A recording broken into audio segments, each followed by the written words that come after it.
Trav and Tay's mystery road trip through Tennessee, why they visited a hidden town together. When fans noticed Travis Kelce and Taylor Swift had gone radio silent on social media and weren't spotted in Kansas City, LA, or New York, whispers started swirling.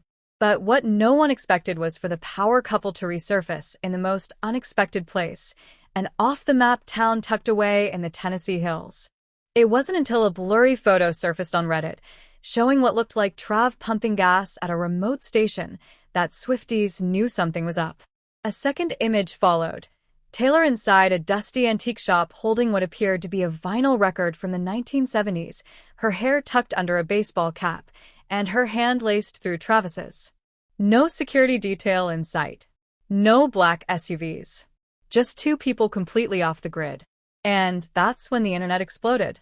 Fans quickly geolocated the photo to a sleepy town called Leaper's Fork, population barely 650, a spot known mostly for its charming cafes, hidden trails, and a heavy dose of country soul. But why would the world's biggest pop star and a three-time Super Bowl champ sneak away to such a tiny place? Theories flew. Some believed they were house hunting. Others said it was an elopement hiding in plain sight. But according to someone who works at the local general store, the real story was even more intimate.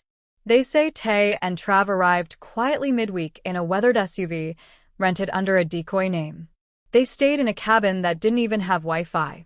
No entourage, no chefs, no stylists, just the two of them, a pile of board games, and a view of the stars. Locals described seeing them walking hand in hand down back roads, stopping at mom-and-pop diners, and even slow dancing on a porch at dusk with no music playing.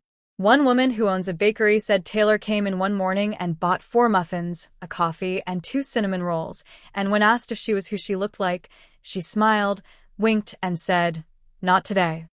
The town, clearly respecting their peace, chose silence over selfies. But the magic didn't stay secret for long. On the third night, a fire pit in the woods sparked some attention. Locals heard music echoing through the trees. Someone strummed a guitar. A man was laughing, and a woman was singing softly, just enough for the wind to carry it. A neighbor said it was the most hauntingly beautiful thing they'd ever heard, like a love story being written in real time. But here's where it gets even deeper. The town they visited wasn't random. Turns out, it's the same spot Taylor retreated to during the folklore and Evermore era, where she processed heartbreak and isolation. And Trav? He apparently found it while scrolling through one of Tay's old interviews, where she called it her pocket of peace. He remembered that, and when they both hit a wall from the chaos of fame, he made the call. He booked the cabin. He drove them there. No manager knew. Not even Jason. Just the two of them chasing stillness. And when they left, they didn't tell a soul. But the couple that entered those Tennessee woods wasn't the same one that came out. Trav had a beard he didn't shave.